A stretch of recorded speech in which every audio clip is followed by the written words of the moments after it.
بسم الله الرحمن الرحيم الله يو نبر وحنا أنفعيا نقول أنفع واحد نبرتي علمي جينا نوزيادي ومركل يو برنامج كي أدنى كابا سدح أو عن ديرد قصارينه مرتدا نولشة وحنا سي أنبقادي دونا مرتدا نولشة ما أنتنا مرتدا وقصو هريسا هيان وحان كو إيجينا قبر فريدة أو حكمة الله ayaa waxaa la weydiiyey rag maxaad u taqaanaa aragti ahaan dadii waxaa la weydiiyey rag aragti ahaan maxaad ka qabtaa waxay ku jawaabtay mid iwaaniya oo aan ciqaabin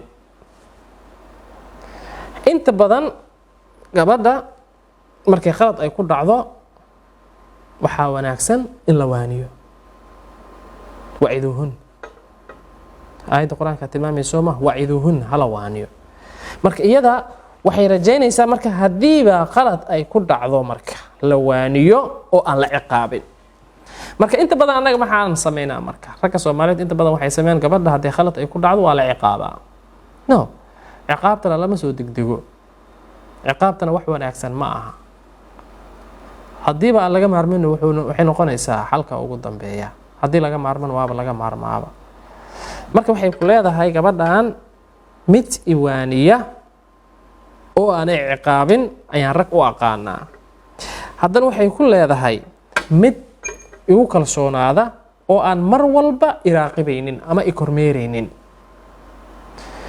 horta kalsoonida maxaa loo sameeyey kalsoonida waxaa lagu sameeyey labada qofood inay ku qalbi fiyoobaadaan mar haddii kalsoonida broken ay gasho yacni ay jabto oo yaraato meesha ay ka baxdo nolosha waxay noqonaysaa mid aan la xamili karin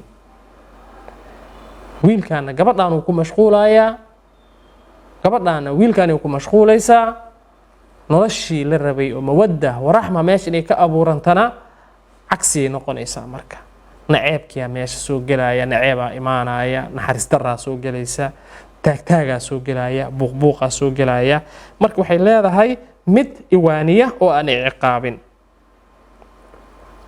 mid igu kalsoonaada oo aan i kormeeraynin sax qofka bini aadamka kormeerka ziyaadada ah yani xagjiruu kusii noqdaa markaad howl aa u dirsatid ama howl aad ku og tahay ama guriga ay kuu joogto ama wax kaleba ay jiraan waxaa lagaa rabaa horta koow inay meesha kalsooni ay jirto kalsooni haddii aanu jirin noloshaasi dhadhan ma yeelato qurux ma noqoto nolol degan ma noqonayso nolol waxay noqonaysaa aan la xamili karin dhib badan buuq badan hardan badan taagtaag badan marka saas darteed kalsoonida waa shayga lagama maarmaanka ah ee labada qofood xaaska isayga ama wiilka iyo gabadha isqaba inay dhexdooda ay ka samaysanto loo baahan yahay waxayna tiri mid nin ii noqda balse dushayda uusan ku noqon yacni qof adag difaaci kara wax u qaban kara dadka ka celin kara laakiinse waxay leedahay awooddaasi aniga in laygu soo jeediye ma ahee waa inuu nin noqdaa waa inuu nin ii noqdaa laakiinse uusan dushayda ku noqonin bay leedahay micnaha waxay ka filanaysaa in ciddii xumaan ku soo wada uu ka difaaco waxay ka wadaa in xooggiisa iyo awooddiisa iyo xigmaddiisa qof inuu iyada ku difaaco laakiinse awooddiisa iyada hadduu kula soo laabto meesha maxaa imaanaysa marka waxbuu burburinayaa soo maaha dee dumarku waa ogtihiino marmarka qaarkood adigoo xaalad degan iskaga jirtay kaa xanaajinayaan markay kaa xanaajiyaana waxaa laga yaabaa furka inaad tuuratid furkaas aad tuuranaysid ayaa waxaa laga yaabaa waxyaabada inaad kharibtid markaa xanaaqdid ka bacdi markay saas oo kale ay juq ay kuu siinayso ama ay kuu mudayso ama ay ku taabanayso micnaha waxay rabtaa inay kaa ogaato sababta oo ah qofkana waxa gudihiisa ku jira haddii isaga uu sheegi waayo dariiqad ay isticmaalaan haweenka ayaa jira dariiqadaas oo ah dhag aa lagu siinaya marka wixii gudaha ku jira say usoo saarto marka ilaa adiga waa soo saari weyday iyada kaa soo saaranaysa marka haddii lagu qaniino markaa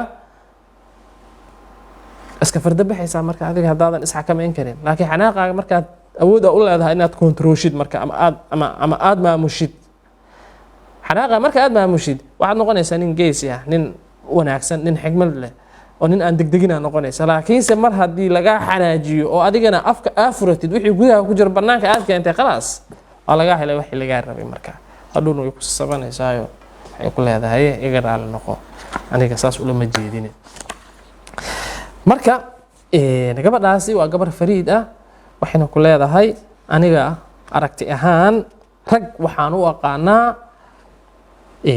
mid iwaaniya oo aanay ciqaabin mid igu kalsoon oo aan i kormeeraynin iyo mid nin ii noqda balse dushayda uusan ku noqon marka dumarka dadka noocaas oo kale ah ama ragga noocaas oo kale ah aad ayay u raadiyaan ha u dayma la-aanina insha allah murtida xigta ayaa waxay noqonaysaa wax aada looga xumaada ah in dadka qaarkood dadka kale ay mala xumeeyaan iyaga oo haddana isu haysta inay yihiin kuwa fariid ah oo maskax furan waxaadse ogaataa in mala xumeynta dadka ay dilayso xiriirkaaga dadka kale malaha xun waxa uu yahay waa shay inta badan dadka bulshadeena ka mid ah ku kala go-a xiriirkoodana ay ku jiraan malaha xun wax wanaagsan ma ah malaha xun qaarkiina aad ayuu u xun yahay sidoo qur-aankeena lagu sheegay ina bacda danni ithm marka malaha xun sideeda banaanba qofka waxaa wanaagsan inaad ka fogaatid male waxaa ka wanaagsan yaqiin tusaale yaraan idin siinayaa maalin maalmaha ka mid ah ayaa nin iyo xaaskiisa isla socdaan gaari ayaa jugsiiyey xaaskiyuuna gaarigaasi jugsiiyey xaaskiyuu la orday isbitaalkii ayuu geeyey walaalkiisuu soo wacay markaasuu wuxuu yidhi ninoo cisbitaalkan joogaa xaaskiya baawur jugsiiyey isbitaalka igu imow lacagna hore igu soo qaad ninkii walaalkiisa ahaa wuu soo baxay markuu soo baxay oo dhanka cisbitaalka uu soo aaday walaalkiisii ayaa telefoon usoo diray telefoonkii waa dinsan yahay wuu soo diray waa dinsan yahay waa soo diray waa dinsan yahay marka wuxuu yidhi walaalkayga mu jeedaa maalintii aniga aan u baahnaa ayuu telefoonka iga dinsaday kadib markaan iri ii imow waa nin xun waa nin inta ka dhacday adiga wax allaali wuxuu doono ayuu akhriyey kadib dhinac kale u jihaystay marka iyadoo arrinta halkaas ay marayso isagoo iscunaaya isciilaaya oo maxay to maarteen xumaan oo dhan qalbigiisa buuxisay yacni wuxuu iska dhaadhiciyey malahiisa ayaa waxaa siiyey ninkan inuu khalaas telefoonka uu ka dinsaday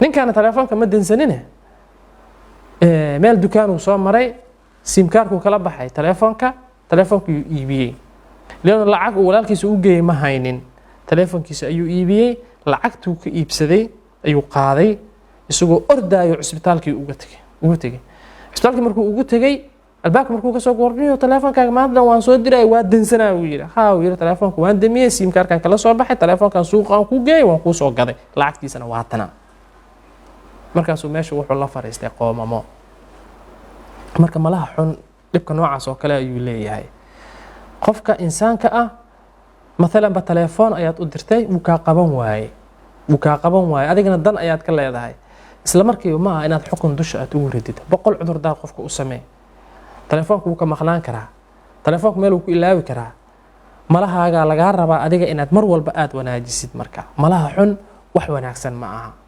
sababta oo anaga mujtamaceena inta badan waxa kala jira iyo waxa kala geeya waa malaha xun oo anaga aan iska dhaadhicinayna waa marka saas la ajligeed marka waa wax aad looga xumaado in dadka qaar dadka kale ay mala xumeeyaan iyaga oo haddana isu haysta inay yihiin dad maskax furan oo fariid ah waxaad ogaataa marka in mala xumaynta dadka inay dilayso xiriirkaaga dadka kala dhexeeya. sidaa darteed xusnu dannaha in lagu dadaalo, suu dannahana in laga fogaado. sababta oo ah diinteena ayaa noo tilmaamaysa malaha qaarkii inuu dembi yahay. ina bacda dan ifmun. saas la ajligeed murtidaasina waxaan filayaa iyadana inaad wax badan aad ka fahamteen kana faa'iidaysateen. murtida kale ayaanu u gudbaynaa. sacaadada maaha inaadan ooyin ama murugoonin, ee waxa ay tahay inaad raalli ku noqoto. waxay tahay inaad raalli aad ku noqoto dhammaan qadaradaada oo ku noolaatid adiga oo mahdiye ah, muusoode ah, shukriyana ah. horta sacaadada marka laga hadlaayo, dad badan sacaadada waxay ka fahamsan yihiin qalad. sacaadada dadaa waxay aaminsan yihiin in bannaanka ay ka timaado, dadna waxay aaminsan yihiin inay gudaha ka timaado. si fudud markaan idinkugu sheego, dareenka sacaadada ah waxaan isku dayayaa inaad si fudud adiga aad u fahamtid. tusaale ahaan, qof miskiin ah ayaa jidka kaaga hor yimid oo faqiir ah, waxba haysanin. wuxuu ku yidhi wax la-aanaan ahay, miskiinaan ahay, faqiiraan ahay, xitaa waxaan caawa ku casheeyo ma haysto. jeebka ayaad gacanta u gelisay, lacag ayaad soo bixisay, gacanta ayaad ka saartay, waad ka tagtay. dareen noocee ayaad dareemaysaa marka?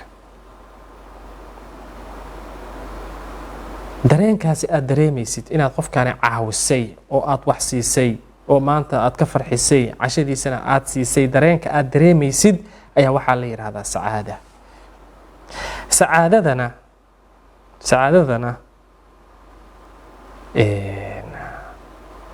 waa dareen gudaha ka imaanaya waay. marka mar walbana waxay timaadaa markaa wax bixisid. haddii waqtigaaga aad bixisid, haddii lacagtaada aad bixisid, haddii enerjigaaga aad bixisid ama xoogaaga aad bixisid, kullamaa adiga qof u kaalmaysid, kullamaa qof adiga aad caawisid, kullamaa qofka waxa aad u qabatid adigu waxba lagugu siinaynin, dareenka aad dareemaysid ayaa waxaa la yidhaahdaa sacaada. tusaale kale aan ku siinayaa, maanta gurigaaga markaad ka bixaysay waxaad hoosta ka xariiqatay inaad maanta aad soo fulinaysid, soona gaaraysid 4 hadaf ama 5 hadaf inaad soo gudanaysid. 4taasi hadaf marka ama 5taasi hadaf dhammaantood waa soo qabsatay, guul ayaad ku soo qabsatay, gurigaaga ayaad ku soo laabatay. maxaad dareemaysaa marka? inaad wax soo qabatay, soo guulaysatay. guushaasi aad dareemaysid iyo dareenka ku laran ayaa waxaa la yidhaahdaa sacaada. sidaas la ajligeed marka sacaadada ma aha marka inaadan ooyin ama murugoonin, ee waxa ay tahay inaad raalli ku noqoto qadaradaada oo ku noolaatid adiga oo mahdiye ah. qadarka wuxuu ka mid yahay 6 tiir oo iimaanka. wa bilqadari khayrihi wa sharrihi. qadarka adiga aad ku nooshahay, khayrna wuu noqdaa, sharna wuu noqdaa. micnaha mid wanaagsan wuu noqdaa oo adiga kula jira, mid adiga kaa jirana wuu noqdaa. marka labadaba waxaa laga rabaa adiga qadarkaaga inaad aqbashid oo aadan maxay aheeto maarta raalli ku noqotid. markii qadarkaaga raalli adiga aad ku noqotid, xumaan iyo samaan wuxuu doona ha ahaadee, sacaado ayaad dareemaysaa. tusaale ahaan, ii sheegayeena xanuunaad dareentay, cusbitaalaad tagtay. ilaahay ma qadaree xanuun aad u liita lagaa soo sheegay. marka maxaad dareemaysaa? waa murugoonaysaa soo maha? ayib, waxaa jira marka dad aan murugooninaa jiro, markii wax loo sheego alxamdulilaahi calaa kulli xaal dhahaya, iyagoo dareenkooda isbedelin. marka qofkaasi qadarkii ayuu raalli ku noqday. marka saas darteed marka ma murugoonaya sacaado ayuu dareemayaa. waxaa laga yaabaa qof qaraabadaada ah ama ehelkaaga ah in qadartii alle u timid uu dhintay.